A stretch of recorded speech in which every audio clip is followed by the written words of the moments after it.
अस्सलाम वालेकुम।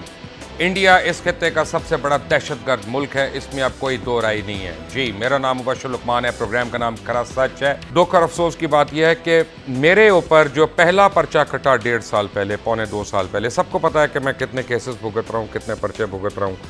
और जो पहला पर्चा कटा था वो अमन की आशा की तरफ से काटा गया था कि मैं इंडिया और पाकिस्तान के ट्रेड की मुखालफत कर रहा हूँ। मैं ट्रेड की मुखालफत नहीं करता, मैं किसी मुल्क की उस तरह से बिला वजह मुखालफत नहीं करता, लेकिन एविडेंस जब इतना ओवर राइडिंग हो कि इंडिया जो है वो खित्ते के अंदर बदअमनी फैला रहा है, तो उसके बाद कोई दो राय नहीं रह जाती। मैं आपको आज ऐसी ऐसी चीज़ें इस प्रोग्राम के अंदर दिखाऊंगा कि मेरा वादा है कि आप लोग चौंक जाएंगे।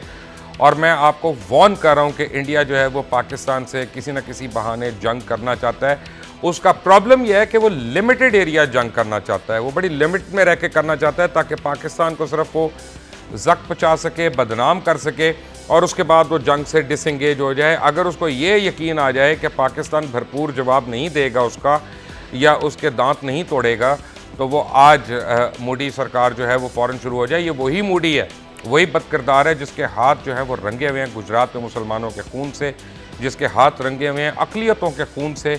इसने सिखों को भी बड़ा शहीद किया, इसने वहाँ पे क्रिश्चियन कम्युनिटी और ख़ास तौर दलित कम्युनिटी जो है उसके ऊपर इसने बड़े जुल्म ढाए। लेकिन सबसे पहले आपको एविडेंस के तौर पे एक मैं चीज़ दिखाता हूँ कि इंडिया किस तरह से इस रीजन को, इस खित्ते को डिस्टेबलाइज करने की कोशिश कर रहा है। और ख़ुद अजीत डोवल, उसके अपने नेशनल सिक्योरिटी एडवाइज़र, वो क्या कहते हैं कि हम तालिबान को पैसे दे के हम किस तरह इस्तेमाल करते हैं या हमें करना चाहिए। ये आपके लिए आई ओपनर्स हैं। उसके बाद आपको मैं बताऊंगा इंडिया का इस वक्त वॉर बिल्डअप क्या हो रहा है। वो पाकिस्तान के बॉर्डर के ऊपर अपनी फोर्सेस को किस तरह से डिप्लॉय कर रहे हैं, एयरफोर्स को, नेवी को, आर्मी को, और किस तरह से टारगेट उनका पाकिस्तान है। और अगर अभी भी पाकिस्तानियों को होश नहीं आता और अभी भी वो अमन की आशा के चक्कर में पड़े रहे, तो फिर वाकई अल्लाह हाफिज़ है। But before that watch this.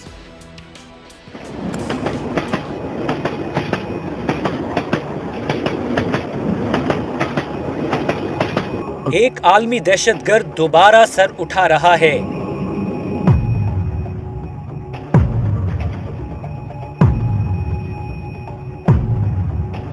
लेकिन इस मर्तबा ये अफगानिस्तान में नहीं, ना ही इराक में। इस मर्तबा एक नई जगह पर, एक नया मुल्क, एक ऐसी जगह जहां आपका गुमान भी नहीं।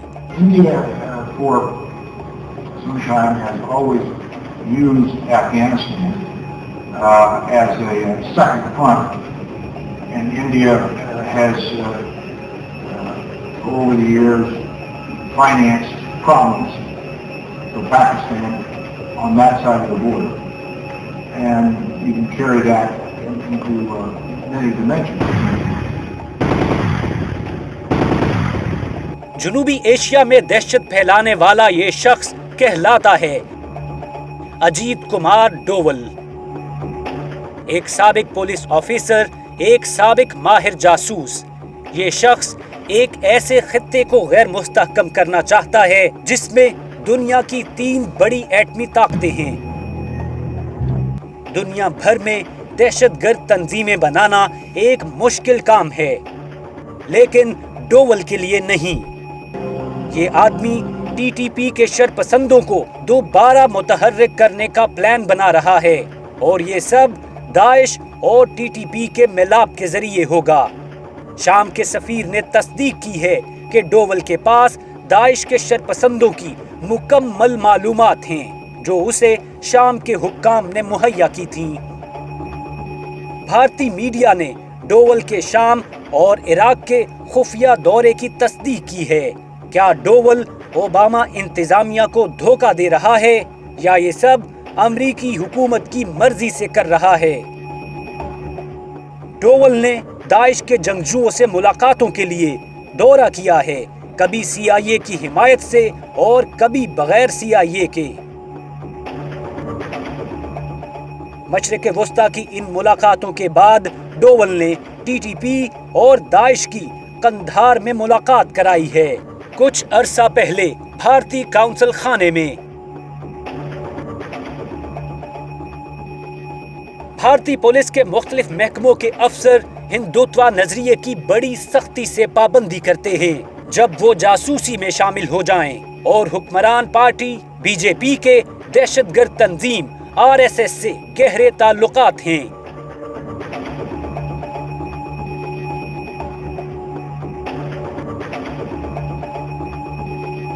जो एक मकरूह गठजोड़ जिसमें शामिल हैं बी रामन, संजीव त्रिपाठी, आलोक जोशी और अमिताभ माथुर, जिसका मरकजी किरदार है अजीत डोवल। अजीत डोवल को आईबी में इसलिए रखा गया था कि गैर कानूनी मंसूबों की तकमील की जा सके। आईबी और रॉ की नाराजगियों के बावजूद डोवल, रामन और त्रिपाठी ने छोटा राजन नामी गैंग बनाया ताकि इलाकाई गैर कानूनी ऑपरेशन किए जा सकें और इलाकाई हुदूद के बाहर भी। इन गैर कानूनी ऑपरेशंस के फंड छोटा राजन के जरिए अंडरवर्ल्ड गैंग से आते हैं। ये गैंग रॉ और आईबी के लिए मुश्तरका काम करता है, जबकि एमआई को भी हिंदुत्व के जरिए इसकी खिदमत दी जाती हैं। लीक शुदा सिफारती पैगामात के मुताबिक भारत में अमरीकी एम्बेसी डोवल के छोटे राजन गैंग से गहरे ताल्लुकात की तस्दीक कर चुकी है। 90 की इब्तिदाई दिहाई से डोवल भारत के अंदर और बाहर शरपसंद कार्रवाइयां प्लान करता रहा है। 90 की दिहाई में दरगाह हजरत बल का मकबूजा कश्मीर का वाकया डोवल को अपने करियर की बुलंदी तक ले आया।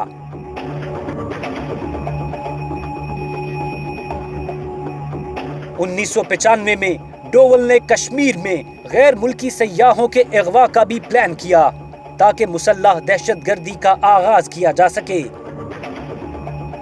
इसके बाद संजीव त्रिपाठी ग्रुप की करीबी मुशावरत के साथ डोवल ने गुजरात के मुस्लिम कुश फसादात का स्क्रिप्ट लिखा। 1999 में डोवल ने रामन के साथ मिलकर भारतीय एयरलाइन 814 की हाईजैकिंग प्लान की।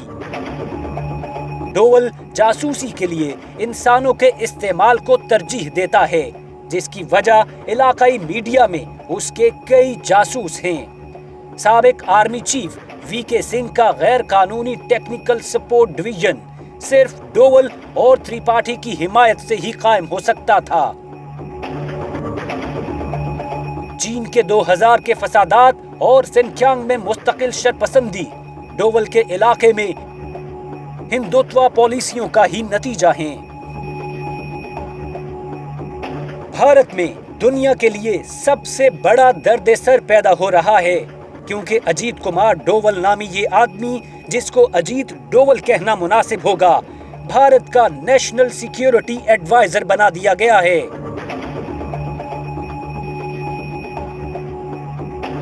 अगर ऐसे शख्स को हसास तरीन मालूमात तक रसाई हो तो जनूबी एशिया गैर मुस्तहकम होने के रास्ते पर गामजन हो जाएगा। डोवल का सिलेक्टर और बॉस वजीर आजम नरेंद्र मोदी है, जो कि न सिर्फ खत्ते के लिए बल्कि पूरी दुनिया के लिए खतरा है। पाकिस्तान और भारत के दरमियान एटमी इश्तियाल की ये वजह, जिसमें एटम बमों के बटन हिंदुत्व के दहशतगर्दों के हाथों में हों, इस मुहज्जब दुनिया के लिए खतरा है, जो पहले ही रातों की नींद खो चुकी है, क्योंकि आलमी अमन व अमान की सूरत हाल बिगड़ती जा रही है। Sir, I heard that you were in Pakistan for 5 years. 7 years. 7 years, wow. Yeah, I lived. Sir, any such incident of dharma sankat, like you had to make some decision, either this or that. हुआ कि वहां पर एक लाहौर के अंदर में एक बड़ी भारी वो है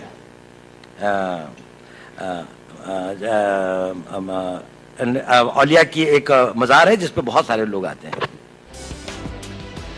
मैं आपको दिखाता हूँ डोवल की, मैं पूरी स्टेटमेंट भी आपको दिखाऊंगा, और जहाँ पे ये कह रहा है कि हम तालिबान को पैसे देंगे और तालिबान को हमने किस तरह यूज़ करना है, डबल पैसे देंगे और उनको यूज़ करेंगे, आफ्टर ऑल वो मर्सनरीज हैं, व्हाटएवर। एक बड़े मुनज़्ज़म तरीके से क्या किया जाता है कि जब आप किसी कौम के ऊपर आपने हमला करना होता है तो जंगी ताकत तो एक आपकी ताकत है, कल्चरल ताकत एक ताकत है, लिटरेरी ताकत आपकी एक ताकत है। आप उस कौम का माइंडसेट जो है उसको पहले अपनी तरफ से नर्म करते हैं, फिर आप उसको अपनी तरफ माइल करते हैं और फिर आप ये बताते हैं कि नहीं ये हमारे दुश्मन नहीं हैं, और वो ऊपर से लेके नीचे तक फिर वो माइंडसेट आ रहा होता है, जबकि आप भरपूर उसके अंदर जो है वहाँ पे आप उसके हर मसले की आपके पास ही जड़ होती है। अल जज़ीरा टेलीविज़न जो है वो एक बड़ा नामी गिरामी नाम है दुनिया का। वो कोई मामूली या छोटा मोटा चैनल नहीं है और बड़ा रिप्यूटेबल चैनल है और अपनी ब्रेकिंग स्टोरीज़ के लिए बड़ा मशहूर है। Al Jazeera channel Indian operatives के बारे में क्या कहता है, पाकिस्तान के अंदर जो ऑपरेट कर रहे हैं और उनके अज़ाइम के बारे में आपको मैं दिखाता हूँ। Watch this. A large amount of captured weapons were displayed to the Al Jazeera team.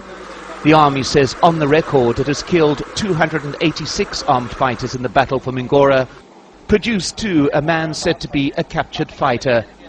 In the presence of his armed captors, he told our producer that he was from Afghanistan, had been paid 20,000 rupees a month to fight against the army, and was promised a bonus for every soldier or police officer killed. असल में अगर आप देखते हैं तो पाकिस्तान का जो active border है इस वक्त, जो लोग फ़ौज को या फ़ौज के यानी पेशा वराना ज़िम्मेदारियों को नहीं समझते, उनको पता नहीं तकरीबन आपका 3600 किलोमीटर का बॉर्डर है जो एक्टिव बॉर्डर है, यानी किसी न किसी तरह वो किसी न किसी पोजीशन में एक्टिव है। अगर आप दुनिया का खित्ता नक्शा उठा के देखते हैं तो पाकिस्तान का जो बॉर्डर है, एक्टिव बॉर्डर, वो दुनिया का सबसे बड़ा बॉर्डर है। इससे ज़्यादा ज़िम्मेदार जो है ना ज़िम्मेदारी किसी फ़ौज के ऊपर, दुनिया में किसी मुल्क की फ़ौज के ऊपर नहीं है, ना उसकी एजेंसीज़ के ऊपर है। आपको मैं बताऊं कि कुछ लोग असल में हमारे यहाँ ना, हम तो सिर्फ बात कर लेते हैं, ड्राइंग रूम में बैठ के बातें कर लेते हैं, नहीं वो ये नहीं कर रहा तो वो ये नहीं कर रहा। खरा सच में तो हम जब बात करेंगे तो एविडेंस के साथ बात करेंगे इंशाल्लाह, और कोशिश करेंगे कि जो भी बात करें हम उसको बैकअप करें। अभी थोड़ी देर के अंदर मैं आपको दिखाता हूँ कि इंडियन फोर्सेस डिप्लॉयड कैसे हैं और वो किस किस तरह से, किस किस इलाके से पाकिस्तान के ऊपर वो आने की कोशिश कर सकती हैं। उनका कोल्ड स्टार्ट डॉक्ट्रिन जो है वो क्यों फेल हो गया और उसकी उनको क्या प्रॉब्लम है। जो नरेंद्र मोदी की जो फ्रस्ट्रेशन है, एक्चुअली जो इंडियन आर्मी की जो फ्रस्ट्रेशन है, वो फ्रस्ट्रेशन उनकी जो है कि वो साल से जो कोल्ड स्टार्ट डॉक्ट्रिन के ऊपर काम कर रहे थे वो अब बिल्कुल नाकाम हो चुकी है और पाकिस्तान ने उसका बड़ा क्लियर एक वॉर डेटरेंट जो है वो क्रिएट कर लिया। और जब भी आपके चीफ जो है जब वो आके स्टेटमेंट दे कि हम पूरी तरह तैयार हैं और हम बजा के रख देंगे अगर पाकिस्तान को मैली आंख से भी देखा, तो ये बड़ा एक क्लियर सिग्नल है कि उनके लिए कि हम क्या कर सकते हैं और क्या नहीं कर सकते। So you better watch out and you better remain in your shoes. But my question is today, my question is to every thinker of this country. हर दानिश्वर से मैं एक सवाल करना चाहता हूँ कि मैं आपको नक्शा दिखाता हूँ, मैं आपको मैप दिखाता हूँ, मैं आपको इंडियन फोर्सेस की डिप्लॉयमेंट दिखाता हूँ, आप मुझे बताएं कि वो खित्ते में किसके ऊपर पोस्टेड है। वो चाइना से जंग लड़ने के लिए वहाँ पे पोस्ट की हुई है उन्होंने नेपाल से लड़ने के लिए, बांग्लादेश से लड़ने के लिए, किससे उनको ज़्यादा ख़तरा है, किसके ऊपर वो एडवेंचरिज्म करते हैं, किसके ऊपर वो फिल्में बनाते हैं, किसके ऊपर वो यूनाइटेड नेशंस की सिक्योरिटी काउंसिल में जाके बार बार शिकायतें कर रहे होते हैं, किसके सिटीजन्स को वो पूरी दुनिया में दहशतगर्द डिक्लेयर कराने की कोशिश कर रहे होते हैं।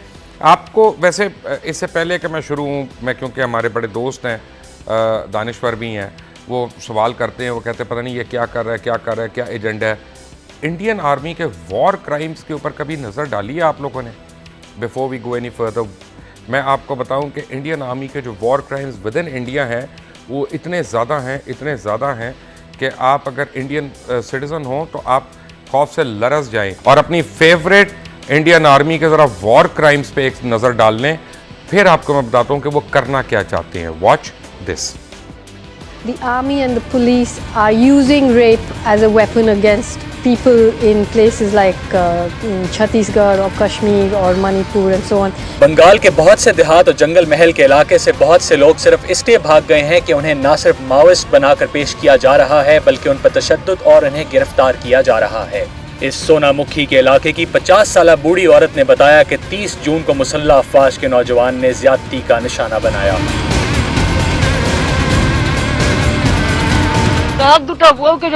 Two Jawans were dragging my daughter-in-law into a house. I grabbed her and brought her here, and others followed. This is how they terrorize us. साथ वाले गांव की 70 साला सारा बाला माहटो भी इसी तरह जख्मी हालत में आर्मी वालों के हाथों में रही।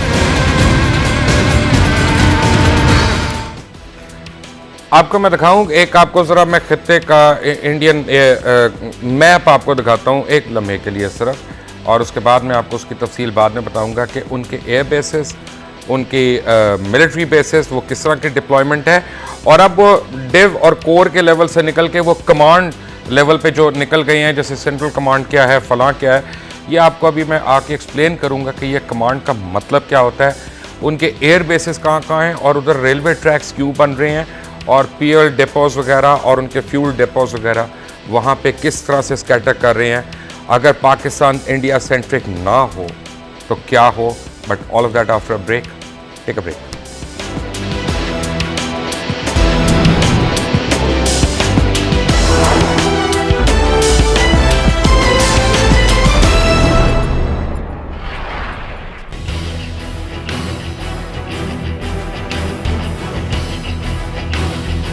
ये मनमोहन सिंह की और कांग्रेस की सरकार नहीं है हमारी। At the same time we have zero tolerance against terrorist and terrorist organisation.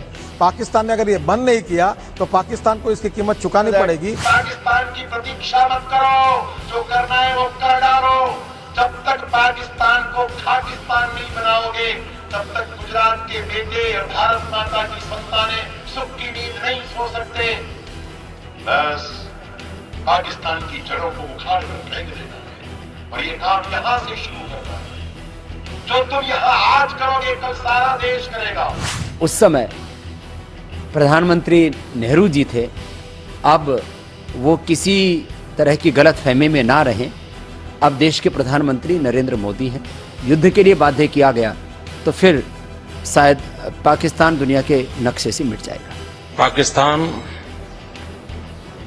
आतंकवादियों का एक बहुत बड़ा अड्डा बना हुआ है, आतंकवादियों को पनाह दे रहा है।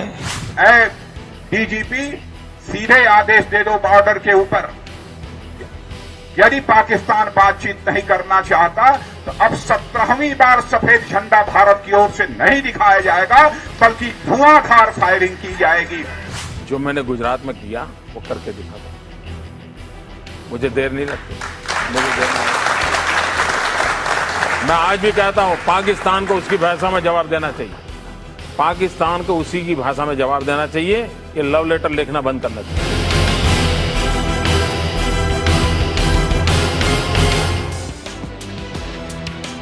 मैं आज भी कहता हूं नरेंद्र मोदी को उसी की जुबान में जवाब देना चाहिए। ये लव लेटर्स बंद करें, ये साड़ियां बंद करें। मोदी को साड़ी सूट नहीं करेगी, उसको मत भेजें साड़ियां। अब आपको दिखाता हूं कि इंडियन आर्मी, इंडियन एयरफोर्स और इंडियन नेवी की जो रीसेंट डिप्लॉयमेंट हो रही है पाकिस्तान के बॉर्डर्स के ऊपर या इंडिया के अंदर भी, और जो पाकिस्तान के बॉर्डर्स की तरफ है, ज़रा वो देखें। मैप मैं आपकी स्क्रीन पर दिखाता हूँ, फिर आपको समझ आना शुरू होगा। ये आप देख रहे हैं। हैरान कुन बात यह है कि इस फौज में 7 कमांड्स हैं और इनमें से 5 कमांड्स जो हैं वो पाकिस्तान की तरफ पोजीशनड हैं। जो सेंट्रल कमांड है लखनऊ में, उसका हेडक्वार्टर है। इस कमांड के ज़रिए पाकिस्तान के खिलाफ जारहाना कार्रवाई करना।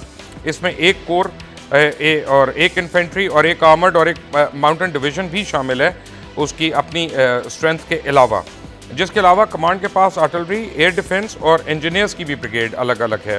फिर नॉर्दर्न कमांड है, कश्मीर में तैनात है और इसका हेडक्वार्टर उधमपुर से है। इस कमांड में 14 कोर, 15 और 16 कोर्स इसमें शामिल हैं और उसके कमांड के अंदर 12 इन्फेंट्री और माउंटेन डिवीजन्स हैं। इसके अलावा तोपखाना और आर्मर्ड ब्रिगेड्स अलग हैं और इस कमांड की जिम्मेदारी यानी मकबूजा कश्मीर से लेके श्रीनगर, नागरोटा में यह तैनात है और वहाँ से आज़ाद कश्मीर के अंदर आके यानी ये गदर मचाना चाहते हैं। जो वेस्टर्न कमांड है, अगर आप इस मैप पे देखें, जो इसकी वेस्टर्न कमांड है उसका हेडक्वार्टर चंदी मंदिर में है और इसकी जिम्मेदारियां भारतीय पंजाब है और यह पाकिस्तानी पंजाब के बिल्कुल करीब उसके ऊपर बराजमान है। इस कमांड में 3 कोर्स हैं जो कि पोल, जालंधर, अम्बाला में है।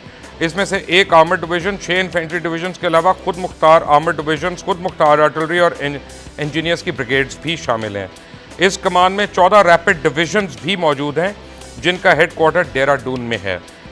फिर सदर्न कमांड जो है उसका हेडक्वार्टर पुणे में है और पुणे आपको पता है महाराष्ट्र का शहर है, इसका जिम्मा गुजरात और महाराष्ट्र है और ये जोधपुर और भोपाल में विराजमान है। और इस कमांड में भी 2 कोर्स, जबकि इनको उनके नीचे मजीद एक आर्टिलरी, एक आर्मर्ड और 3 इन्फेंट्री डिविजन्स जो हैं मौजूद हैं और 24 रैपिड डिविजन्स इसके नीचे मौजूद है, जिसके अलावा खुद मुख्तार आर्मर्ड आर्टिलरी मैकेनाइज्ड ब्रिगेड्स भी मौजूद हैं, जिन्हें बवक्त ज़रूरत अपनी मर्जी के मुताबिक उसको तैनात कर सकती हैं। और इस कमान की ख़ास बात यह है कि इसका 91 एम्फीबियस ब्रिगेड है, जिसे 2009 में दोबारा से रेस किया गया था, जो कि पैराट्रूपिंग और समुंदर के ज़रिए यानी एम्फीबियन बेसिकली रास्ता हमला करने की सलाहियत रखता है। और ये सिंध के ऊपर इसको इन्होंने पोजीशन किया हुआ है। फिर साउथ वेस्टर्न कमांड है, इसका हेडक्वार्टर जयपुर में है और इसकी 2005 में तश्कील दिया गया। इसमें 2 मेन कोर्स हैं, एक हाफ कोर है जिन्हें सेंट्रल और वेस्टर्न कमांड से इस कमांड के अंदर ट्रांसफ़र किया गया। बठिंडा और मठिंडा ये हैं, और जनूबी पंजाब की तरफ, यानी ये भी साउथ पंजाब की तरफ जो है आपका जो बॉर्डर वगैरह है उसके ऊपर पोस्टेड है। फिर ईस्टर्न कमांड है, इसका हेड क्वार्टर जो है वो कलकत्ता में है और ये बेसिकली ट्रेनिंग कमांड है इनकी, जिसका हेड क्वार्टर शिमला में है। और मशरकी कमांड का ज़िम्मा बांग्लादेश के साथ सरहद और शुमाल मशरकी रियासतों में अवामी बगावत को दबाना है, जो कि इस वक्त भारत के अंदर कई जगहों पे, मुख्तलिफ जगहों पे शुरू हो गई है। फिर एक ट्रेनिंग कमांड है, जबकि ट्रेनिंग कमांड फ़ौज की ट्रेनिंग की ज़िम्मेदार है और ये शिमला के अंदर ये वाक़े है। मैं आपको बताऊं कि अगर आप ये समझ रहे हैं कि ये कमांड क्या होता है और कोर क्या होता है, तो मैं आपको इसका बड़ा बेसिक से आपको समझाता हूँ। इसको प्लीज़ समझने के लिए लीजिएगा। मैं बिल्कुल एक एक्यूरेट बात नहीं कर रहा, आपको आम फहम ज़ुबान में समझाने की कोशिश कर रहा हूँ, क्योंकि प्रोग्राम का वक्त का एक दौरानिया होता है, उससे ज़्यादा मैं तफसील में जा नहीं सकता। कि अगर एक यूनिट है, जब आप ड्रामा देखा आपने अल्फ़ा ब्रावो चार्ली, तो उसके अंदर वो अल्फ़ा ब्रावो चार्ली इसलिए कि 4 बैटरीज़ हैं एक यूनिट के अंदर, या 4 कंपनीज़ हैं एक यूनिट के अंदर। एक क्योंकि हेडक्वार्टर कंपनी है जिसके अंदर बेसिकली एडमिनिस्ट्रेटिव स्टाफ है, क्लर्क हैं, बाबू हैं, काम करने वाले हैं, राशन का हिसाब रखने वाले हैं, जो एडमिनिस्ट्रेटिव काम है उनके, रनर्स वगैरह हैं। जो फाइटिंग उसकी जो कंपनीज़ हैं वो अल्फ़ा ब्रावो चार्ली 3 है यानी।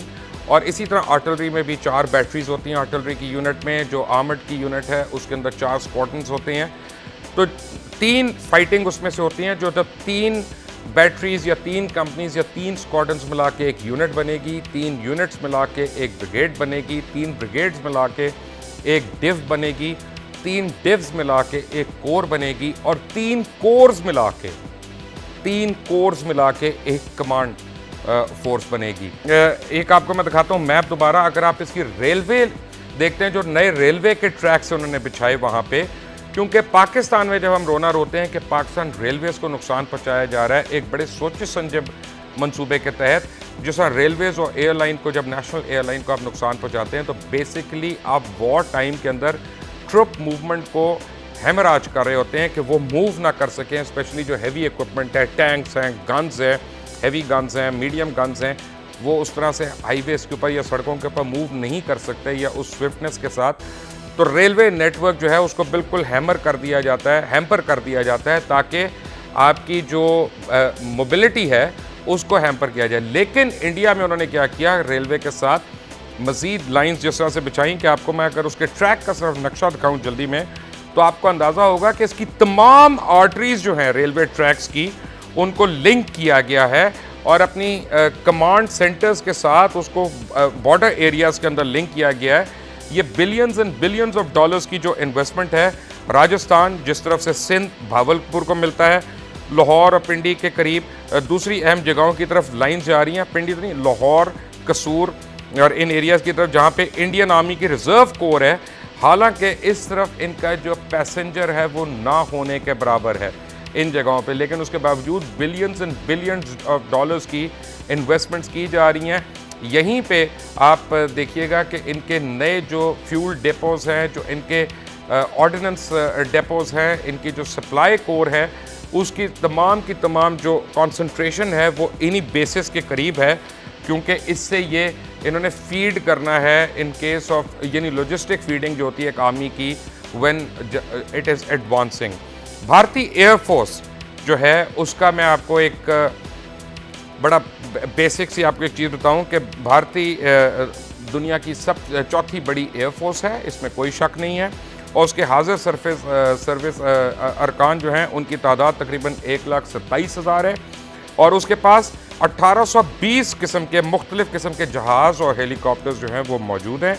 और भारतीय फ़ौज की तरह भारतीय एयरफोर्स को भी 7 कमांड जोन्स में तकसीम किया गया है और एयरफोर्स का कमांडर इन चीफ भी भारतीय सदर है। भारतीय एयरफोर्स की सेंट्रल कमांड का हेडक्वार्टर उत्तर प्रदेश के शहर इलाहाबाद में है और इसकी जिम्मेदारी भारत, चीन, सरहद और वस्ती भारत का दिफा है। 1965 की जंग में इस कमान के ज़ेर कमान यूनिट्स ने कराची, पेशावर और चकलाला एयर बेसिस पे हमले में हिस्सा लिया था और इस कमांड की एयर बेस जो एयर बेसिस हैं वो आगरा में, ग्वालियर में, गोरखपुर, बरेली, दरभंगा, मेमूरा, नैनीताल, नागपुर और इन जगहों पे मौजूद हैं। और एयर स्ट्राइक्स के लिए इनके मैक्सिमम एयर बेसिस जो हैं, मैक्सिमम एयर बेसिस आपको मैं मैप पे दिखाने की कोशिश करता हूँ, वो पाकिस्तान के ऊपर डायरेक्टेड है और पाकिस्तान से बिल्कुल मुल्हिका है और उसकी वजह से वो किसी भी वक्त अगर चाहें तो वो, और आपने देखा कि पिछले 1 साल में कितनी वायलेशंस की हैं उन्होंने LOC की, पाकिस्तानी एयर स्पेस की कितनी सीरियस वायलेशंस हुई हैं उनकी एयरफोर्स की तरफ से। पाकिस्तान के करीब भारतीय एयरफोर्स की उधमपुर, श्रीनगर, पठानकोट, अम्बाला, भुज, भटिंडा, ग्वालियर, पुणे और देहरादून ख़ास तौर पे पाकिस्तान के लिए तैयार किए गए हैं ये एयर बेसिस जो हैं। इनमें डिफरेंट टाइप्स के एयरक्राफ्ट्स हैं जिनमें मिराज 2000 से लेके इनके मिकोयान और मेग्स और इनके जो MI-8 हैं और ये इनके हेलीकॉप्टर्स वगैरह ये सारे उसमें शामिल हैं। इसमें हैरियर्स भी हैं इनके पास नैट्स भी हैं, इजरायली एयरक्राफ्ट जो है। और इसके जो वेस्टर्न कमांड है उसका हेडक्वार्टर जो है वो न्यू दिल्ली में है और ये कमान भारतीय एयरफोर्स की सबसे बड़ी कमान है जिसका जिम्मा पाकिस्तान की सरहद है। इसके ज़ेरे कंट्रोल 16 एयर बेसिस हैं और 15 स्क्वाड्रन है जो कि कश्मीर से लेकर पंजाब तक फैली हुई है। बड़ी एयर बेसिस में अम्बाला, उधमपुर, चंडीगढ़, बलवाड़ा और लेह शामिल है और इसमें जैगवर्स भी रखे हुए हैं, MiG-21 भी हैं, एनाटोनोव भी हैं, C-130s भी हैं, MiG-29s हैं और ये सारे जहाज़ इनके ज़ेर इस्तेमाल हैं। और जनूब मगरबी कमान, इस कमान का हेडक्वार्टर जोधपुर में और इसकी जिम्मेदारी भी पाकिस्तान का बॉर्डर है। इस कमान में 14 एयर बेसिस शामिल हैं जो MiG-29, Su-30s, एनाटोनोव और 21s, MiG-27 जैसे जहाज़ों पर ये मुश्तमिल है जो बेसिकली रशियन जहाज़ हैं।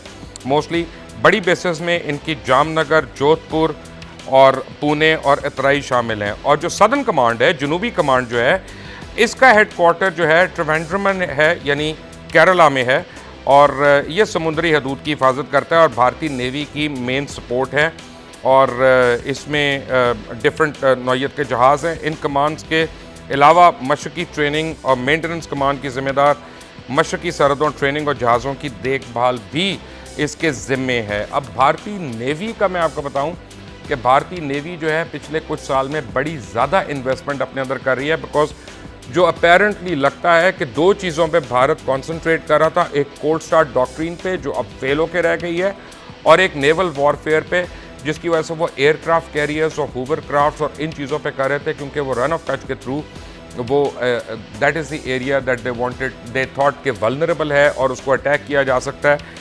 अब नेवी जो है वो 7वीं बड़ी बहरी ताकत है दुनिया की जो भारतीय नेवी है और उसमें तकरीबन 60,000 उसमें 60,000 के करीब उसमें लोग हैं जिसमें सेलर्स भी हैं और ऑफिसर्स भी हैं और उनके पास 2 एयरक्राफ्ट कैरियर हैं जो इस खित्ते को सबसे ताकतवर बहरी ताकत इसको प्रोजेक्ट करते हैं और भारतीय बहरिया को 3 कमांड्स में तकसीम किया गया है।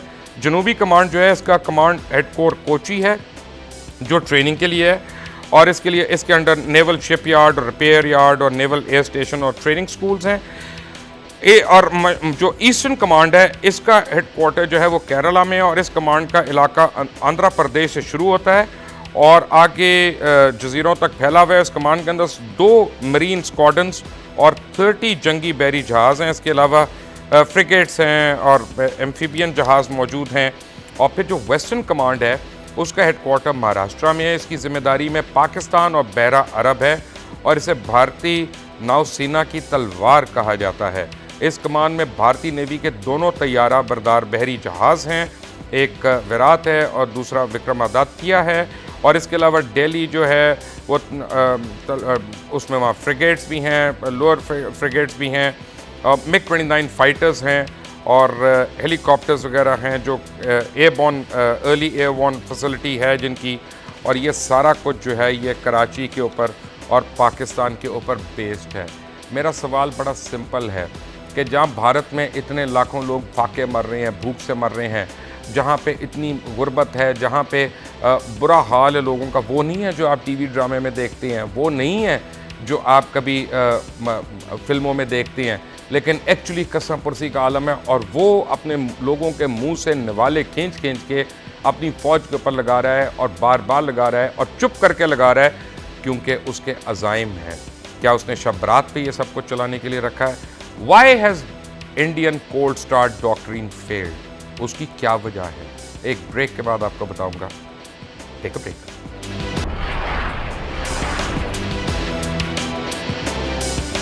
एटमी डेटरेंस को मुकम्मल करने के बाद एक और मसला उभरना शुरू हो गया, और जब हिंदुस्तान ने अपनी कोल्ड स्टार्ट डॉक्ट्रिन का ऐलान किया, जब हिंदुस्तान ने कोल्ड स्टार्ट डॉक्ट्रिन का ऐलान किया, उसके मुताबिक बर्री, फ़िज़ाई और बहरी अफवाज के 8 से 10 इंटीग्रेटेड बैटल ग्रुप्स जो हैं उनकी तश्कील की गई और उनको स्पेशल ट्रेनिंग के ऊपर मामूर कर दिया गया। उनकी इक्विपमेंट वगैरह स्पेशल हो गई थी और उनका टारगेट था कि वो बर्क रफ्तारी से 2-2, 3-3 हज़ार की अफवाज यानी ग्रुप्स जो हैं वो पाकिस्तान में मुख्तलिफ़ इलाकों से दाखिल हों या वहाँ पे एकदम मार मोर के वापस निकल जाएं या फिर उतने एरिया को कैप्चर कर लें।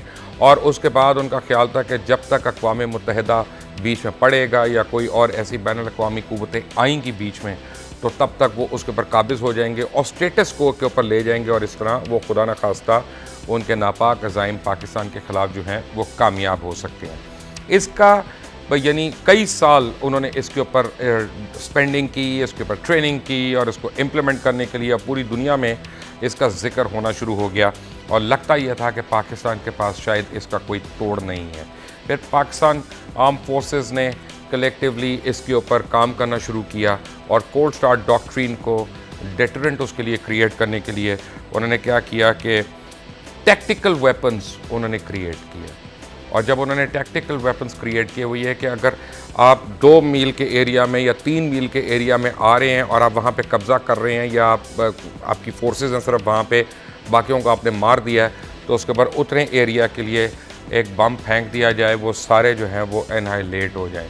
उसके बाद इंडियन आर्मी को बड़ी सीवियर प्रॉब्लम हो गई। उसके कोल्ड स्टार्ट यानी रैपिड फोर्सेस जो थी वहाँ पे उसमें मौजूद ऑफिसर्स और उसके जवान जो थे उन्होंने उसको यानी छोड़ना शुरू कर दिया या उन्होंने अपनी ट्रांसफ़र्स करवानी शुरू कर दी। उन्होंने कहा जी हमने नहीं जाना, हमें मरने का शौक़ नहीं है, क्योंकि ये पाकिस्तान ने जो चीज़ क्रिएट की है इसके बाद ये सिर्फ हमारी मौत हो सकती है, क्योंकि वो छोटे मिसाइल से जो छोटे एरिया तक जाएंगे और 2 से 3 किलोमीटर के अंदर वो डेवस्टेशन जो है वो क्रिएट कर देंगे और वहाँ पे जो भी अटैकिंग फोर्सेस होंगी या एडवांसिंग फोर्सेस होंगी वो फिर सरवाइव नहीं कर सकते।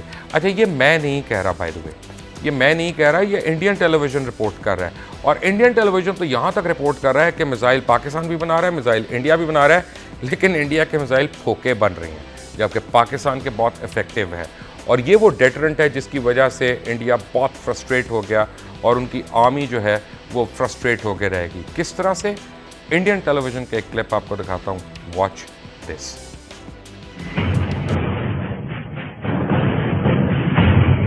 पाकिस्तान की ताकत अब हिंदुस्तान पर भारी पड़ चुकी है। जी हां, अपनी फौज को मिसाइलों से लैस करने के मामले में पाकिस्तान से काफी पीछे है हिंदुस्तान।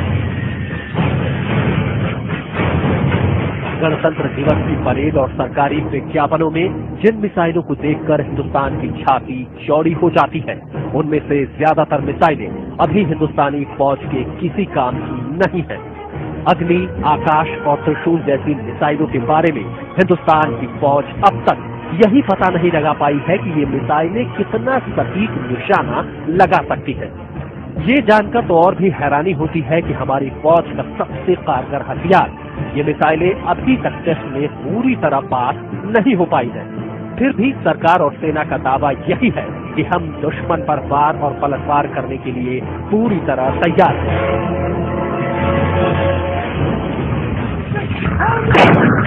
किसी भी हालात के लिए भारतीय सेना की तैयारियों के दावे की हकीकत ये है कि फौज के पास कम दूरी तक मार करने वाली पृथ्वी मिसाइलों को छोड़ दें तो भारत के पास दूसरी कोई ऐसी मिसाइल नहीं है जो जंग के लिए तैयार हो।